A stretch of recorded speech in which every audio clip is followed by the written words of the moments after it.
Okay, so our discussion this afternoon is about imaging of the hip. So let's discuss first some facts about hip joint.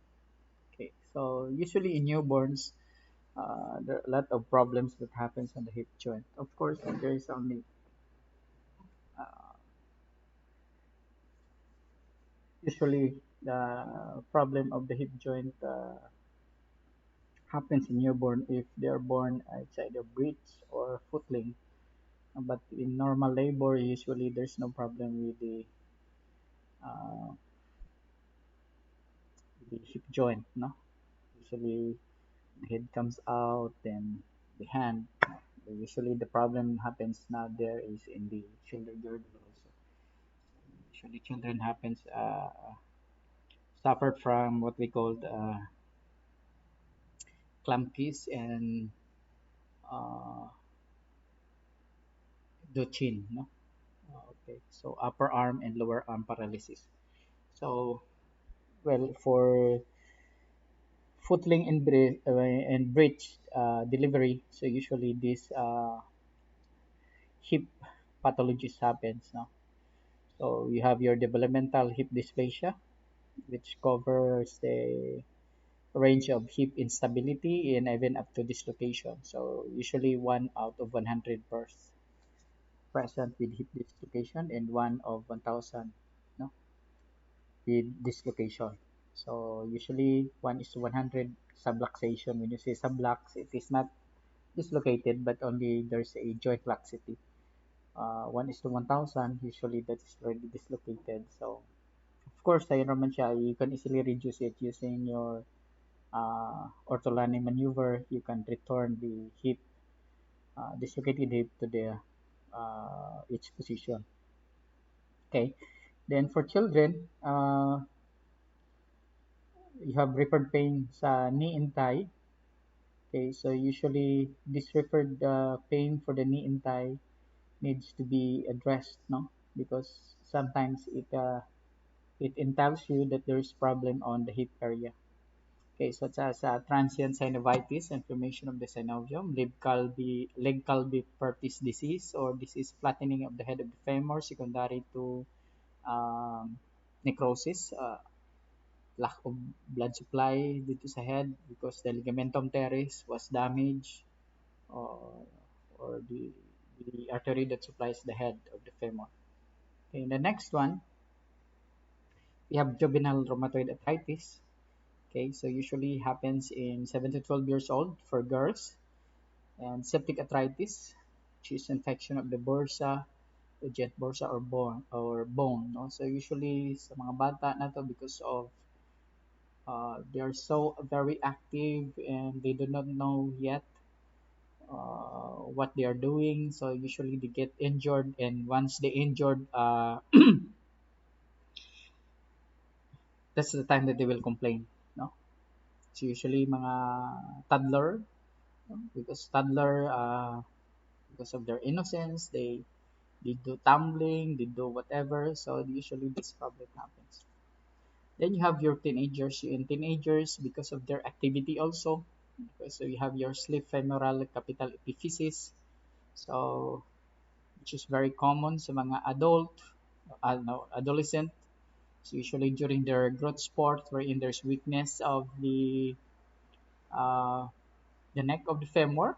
So usually if there's trauma, so usually gamay lang ang trauma dito slip ang femoral head from its neck.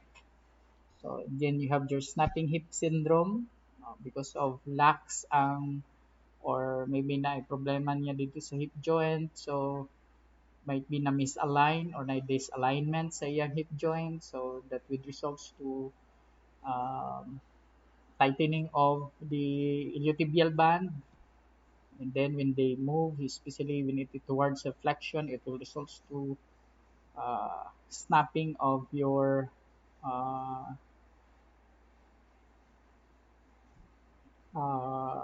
rectus femoris as well as your iliotibial. No? Then you have your iliotibial tract. Then you have your femoroacetabular impingement, wherein there is a tears of the acetabular labrum that these fragments of the acetabulolabrum will be impinged by the by the head, femur, or even by the neck of the femur. Sometimes that would result to pain. No? So then for adults, you have osteoarthritis, of course, since the hip joint is a weight-bearing joint. Secondary to aging, this is subject for deterioration. So once it deteriorates, so especially once the articular cartilage is eroded, then there will be bone-to-bone contact, so which is very painful. Of course, that could be easily remedied with total hip replacement.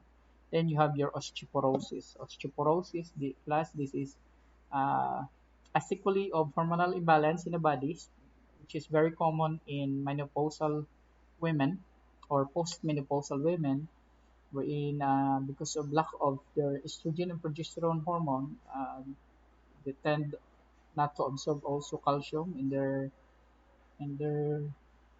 food, no? So usually they withdraw now calcium from the bones and the bones become weak, demineralize na siya. So common siya nga sequelae sa osteoporosis is fracture.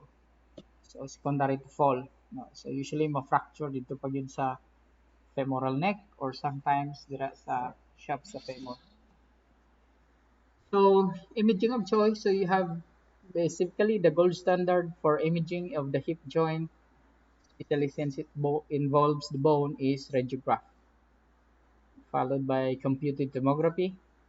But of course, this radiograph is enough. No? You don't have to perform CT scan because you don't want to subject your patients from overexposure for radiation.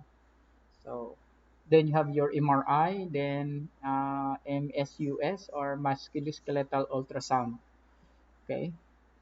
So of course, again, if the problem is soft tissue, then it's better to go for MRI. If it is bone, then it would be X-ray. But of course, if it is the bone is caused by severe trauma or traumatic injury, uh, vehicular accident, mga ana, so severe trauma naman na. So, much better nga mo undergo na lang kag CT scan because CT scan is more uh, suitable for that procedure rather than X-ray. No? Ana naman lang. No? Okay, you are tend to kwan, assume that there are other uh, injuries or other tissues involved in the injury. So, much better nga ma-detect na lang to siya nimo kaysa uh, mag-X-ray ka niya, bone lang ang imong makitaan. Okay. But of course, if it is just an pain without other cause no nga kwan nara siya pain, then X-ray will do. Okay, so this is the criteria for uh, performing appropriate imaging procedure related to the problem of your patient. So let's have here chronic hip pain. So in the first column, this is the variant of chronic hip pain. So usually these pathological conditions exhibits chronic or manifest in the form of on and off hip pain. So here is the appropriate imaging procedure that you will apply. No? So on the second column. And on the third column here, uh, this is for ruling out or ruling in or for confirmatory process. If the X-ray is not enough or the appropriate imaging procedure is not enough, then you could proceed to this next, the third, to confirm or to rule out something or to rule in something.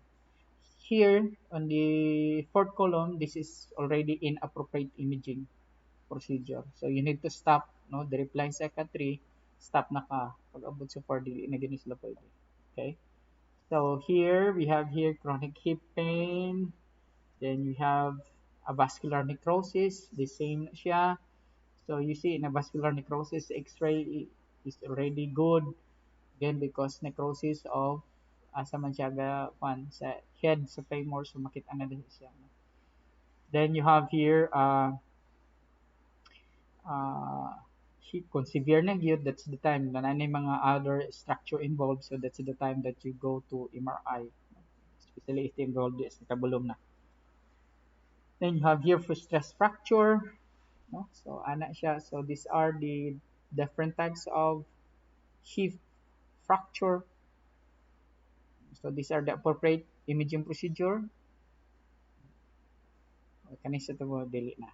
Okay, dili lang ta sa pathway. So uh this is the diagnostic imaging pathway for non-traumatic hip pain. So if your patient is exhibiting or manifesting hip pain not related to trauma, then this is the pathway.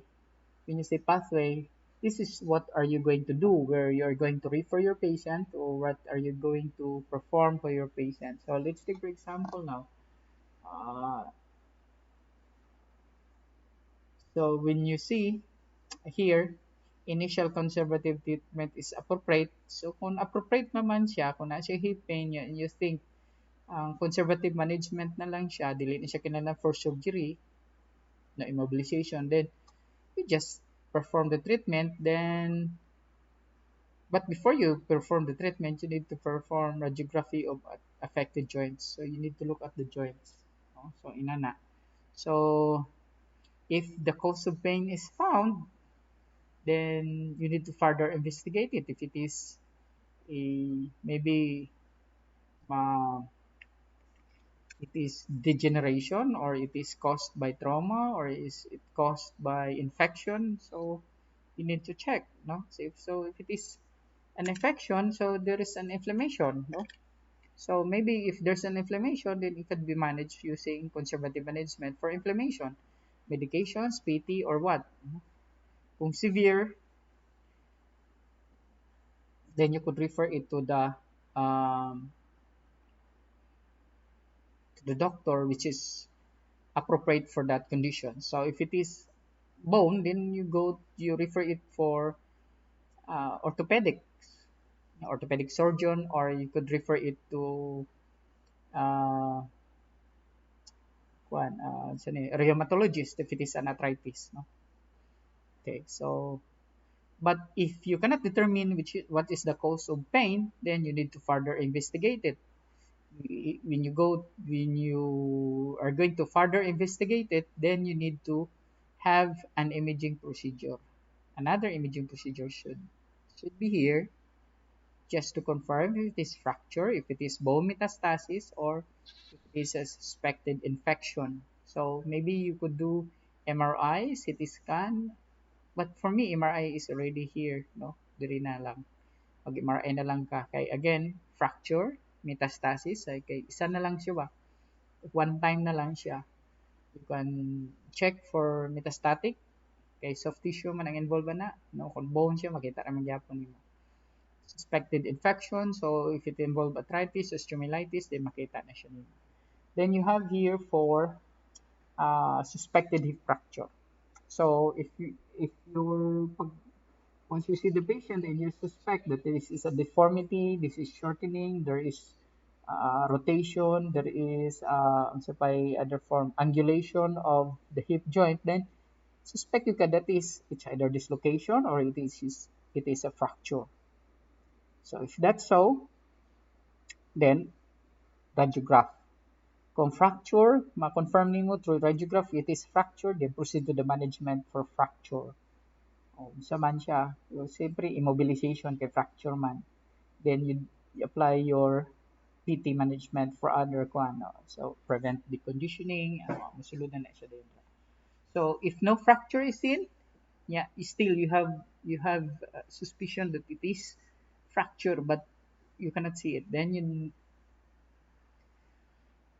ana so kung wala na gyud kay kwan na wala na gyud kay other choice, wala na no, dili man pud fracture pero wala kay nakit-an pero na ay hip pain, then you could stop now. It might be ma-relieve ra siya from rest.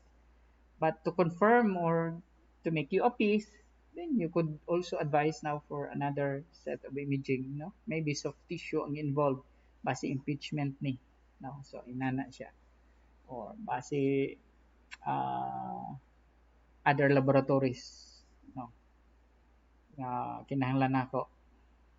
So maybe ana siya, no? So inana ra. So the next one for necrosis, so a vascular necrosis again. So if your suspicion is, labi na kung na pagkuhanin mo sa hip joint niya, nagtingog-tingog, nag-grinding, nag-crepitus, oh, dili man pod fracture, kawa man siya shortening, wala po siya angulation, like pan, ang ilang pain na yun.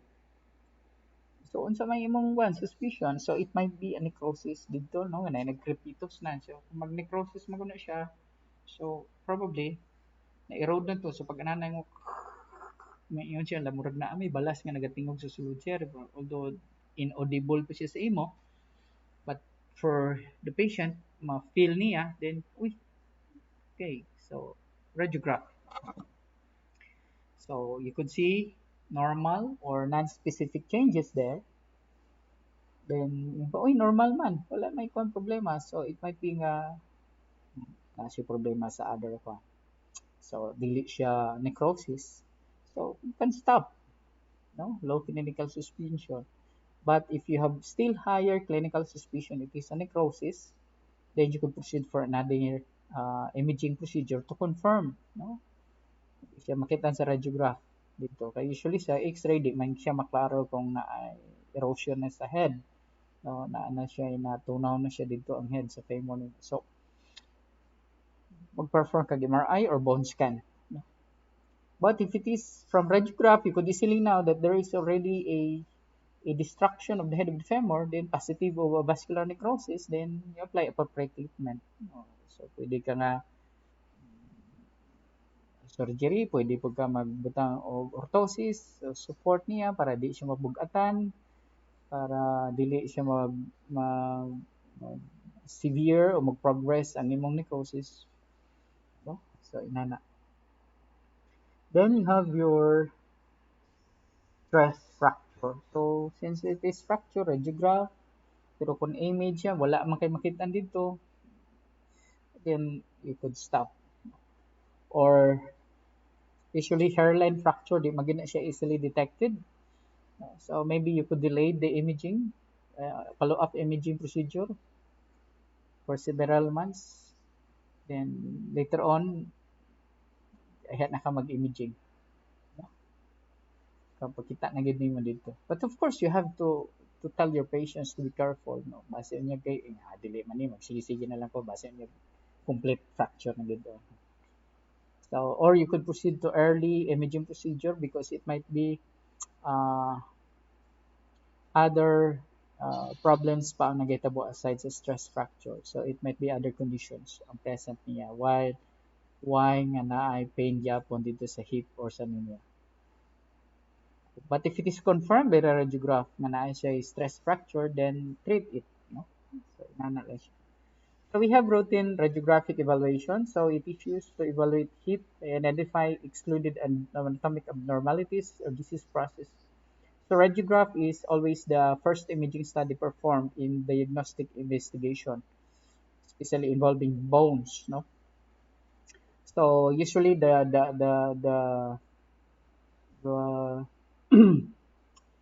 evaluation procedure that is used is the AP view. The AP view is used because the bilateral hip joint is already present, and you can easily compare the normal and the affected side.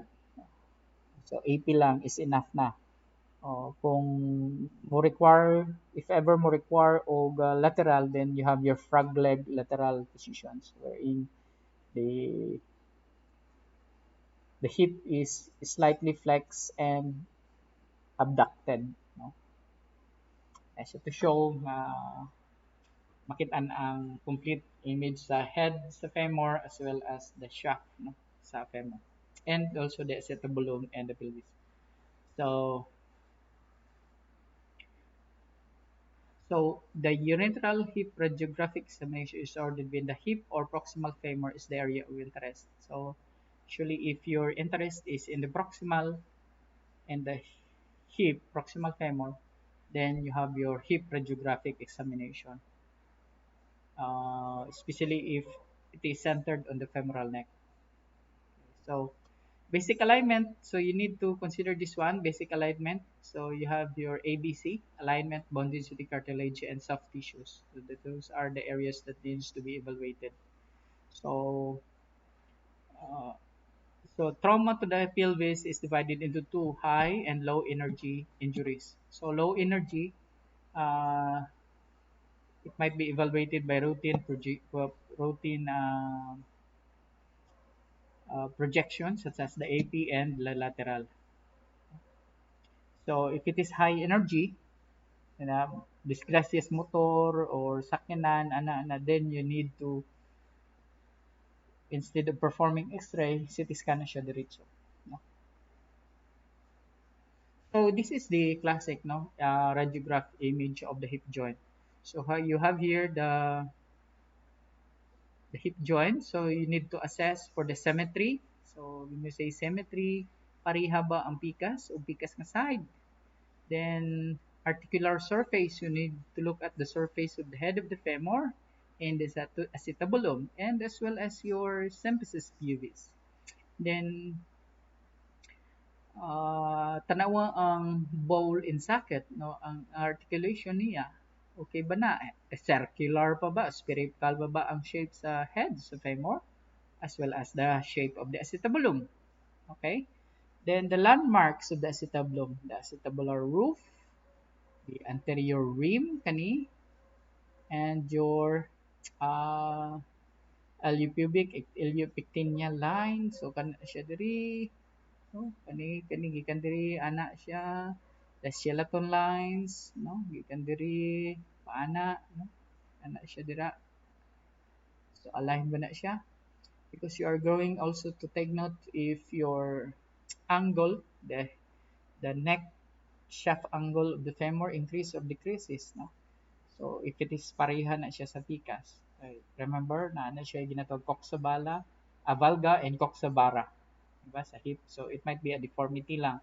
So maybe ang hip joint is caused by a hip deformity. It's not actually caused by any trauma or one. So maybe muscle imbalance, muscle pull imbalance lang. Okay.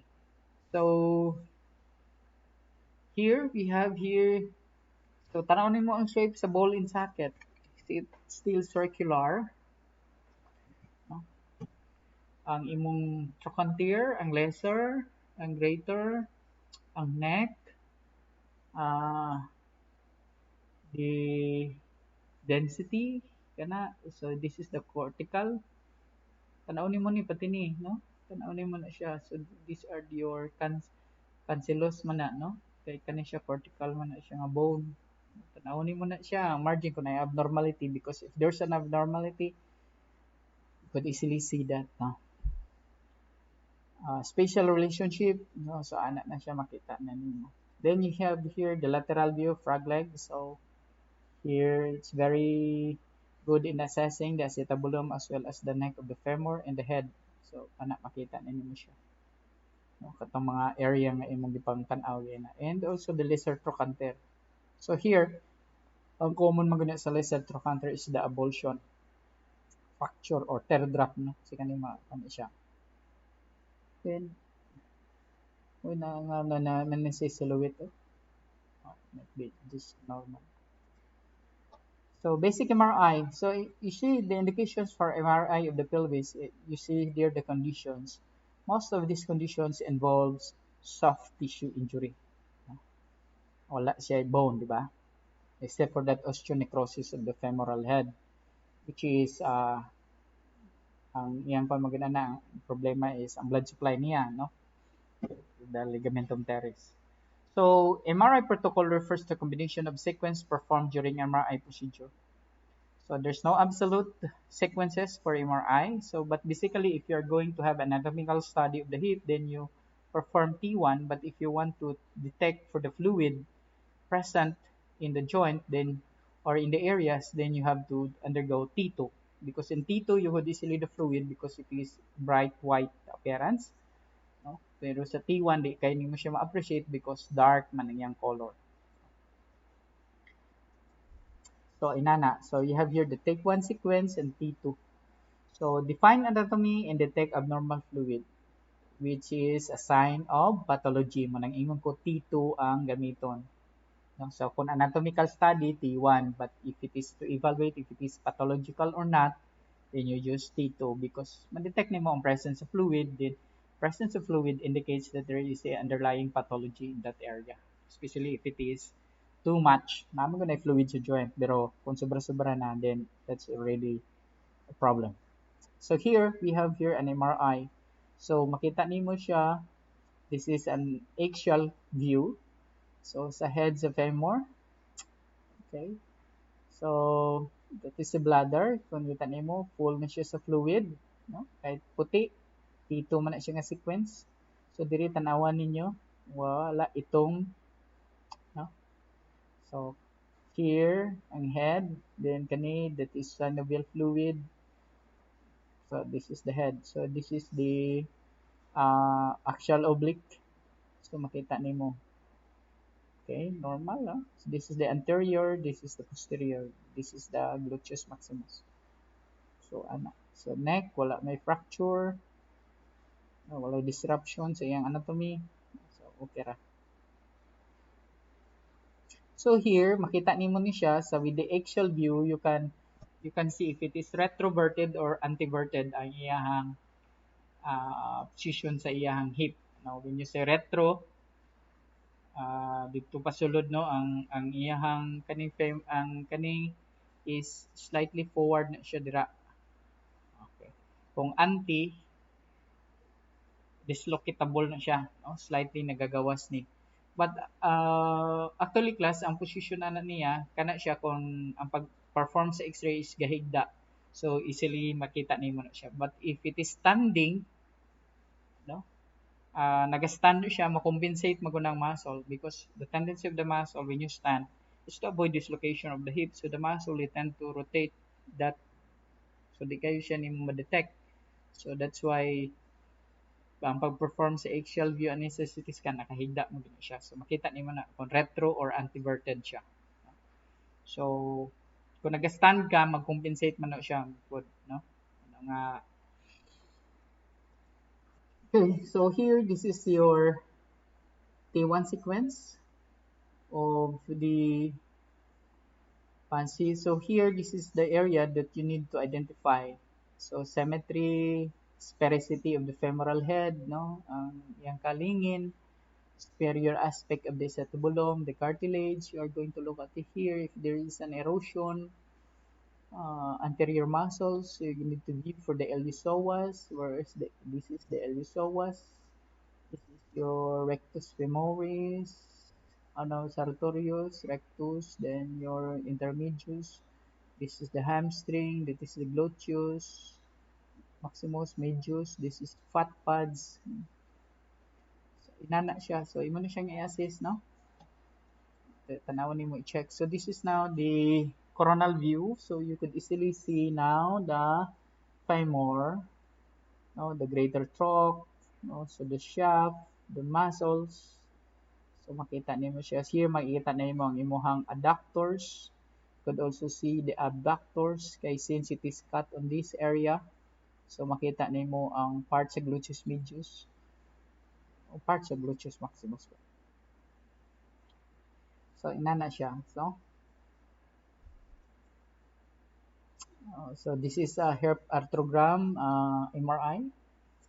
So, na ni siya ay contrast, no? So, here, makita nimo sir, na marag nagdaganwang fluid sa abnormal na, no? Tanawin ninyo, ang head is circular gyapon, spherical. So, gi-inject lang ni siya dye mo na yung appearance, okay, arthrogram man. So, yun na. So, this is used to assess the articular cartilage if it is okay or not. No? Usually in osteoporosis, in osteoarthritis, no? Or in avascular necrosis of the head of the femur. So, this is the coronal plane. Then for CT scan, so usually, di ba, ingugin na severe trauma, niya na siya. So severe trauma, severe alignment of displacement fracture fragments, identification of loose body in the joint. So kung grabe gud ang aksidente mo, kinag siya, pag fragmented man siya, mag-comminuted ang fracture. So kung comminuted na siyang fracture, mas maayo na lang nga mag-CT scan kaysa mag-X-ray. Ano? Kay kung gagmay naman itong fracture, di magigay makita. Pero kung CT scan, maklaro na. So, especially if it involves not only the head of the femur but involves other structure, no, multiple areas na involved or multiple bone na involved. So pwede na lang mag CT scan ka instead nga mag uh, x-ray ka. Okay, so these are the areas to be evaluated, no? So, of course, remember shades of gray sa X-ray. Air is black, fat is gray black to black, water is gray, bone is gray white. Okay, so kung contrast na kay contrast medium, it is brightest white. Okay, so ina na siya. Itong tanawon. Sa X-ray mo, ramang gyapon is laki pareha naman. And you have also the ABC. Alignment, bone density, cartilage, and joint space, soft tissues. So, dira, tanawon na siya nimo. No? So, these are the areas to be checked. So, space, femoral head with the cartilage, and the acetabulum. So, kung ang space ba nila, okay, o nagdikit. Okay, usahay na, man siya fusion pod sa head. Magdikit na siya dito. Or, compression fracture, pwede pod, no? O nang ma-fracture siya. Magdikit maayo. So, this is the CT scan. No? So, this is an eggshell view. So, makita nimo. So, tanawon nimo mas klaro siya sa eggshell, di ba? See the edges, you could easily assess, no, sa bones. No, so it's okay, okay na siya, normal, no? Okay na, normal, smooth kayo. So naa diri ang areas nga ginapa-assess sa imo here, makita. No kani siya, mo ni siya. Okay? So tan-awon nimo siya dira kun unsa imong makitaan. Okay?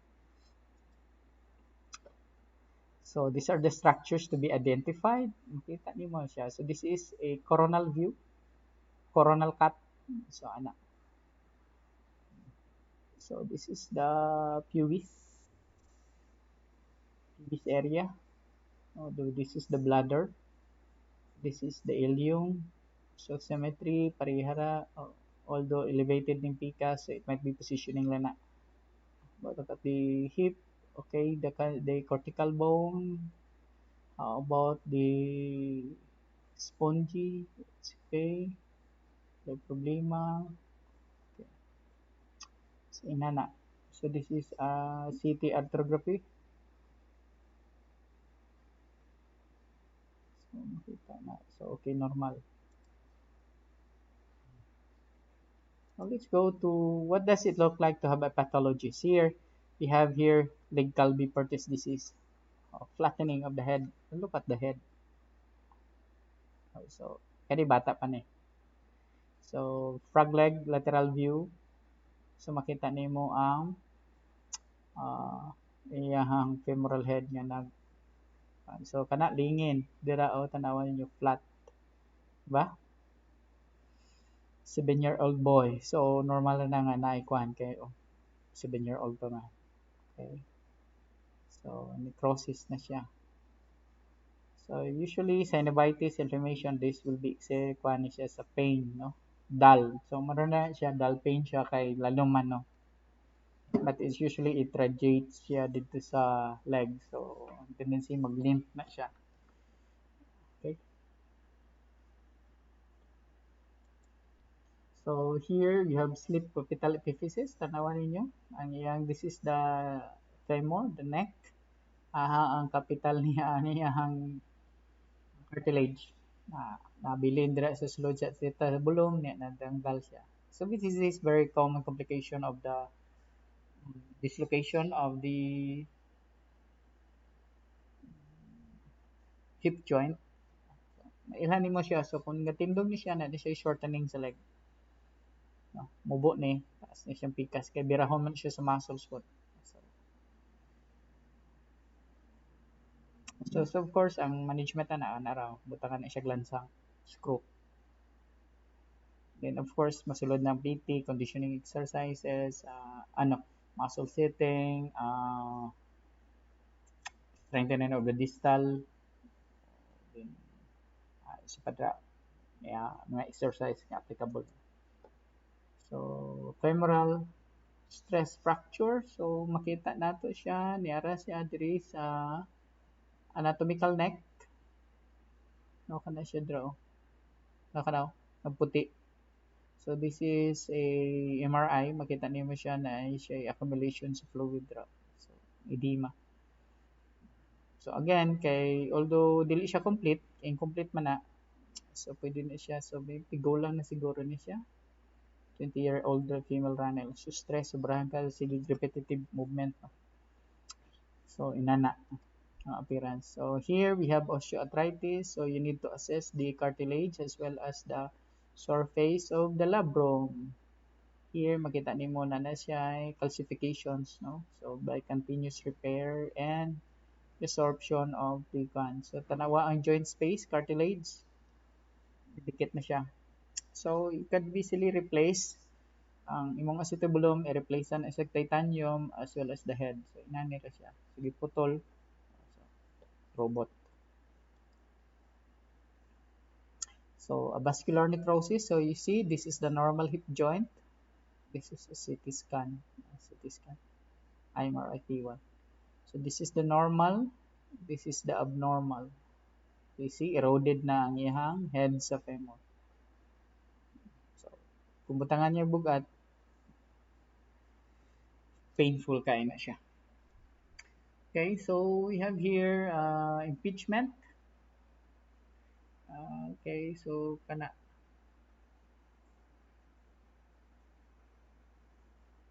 nagburot na issues bump.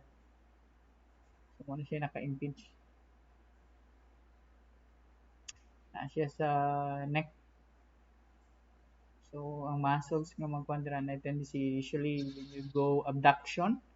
So when you abduct, slide man na siya musaka. So it might be nga magbangga ni siya diri sa rim, no? Sa imong superior rim sa imong acetabulum kaning bump. So na maigpit niya nga structure. So man nga tawag siyang impingement. It might result also to labral tear kana mag-isi man ni siya kani. So that's all. So thank you for listening and good afternoon.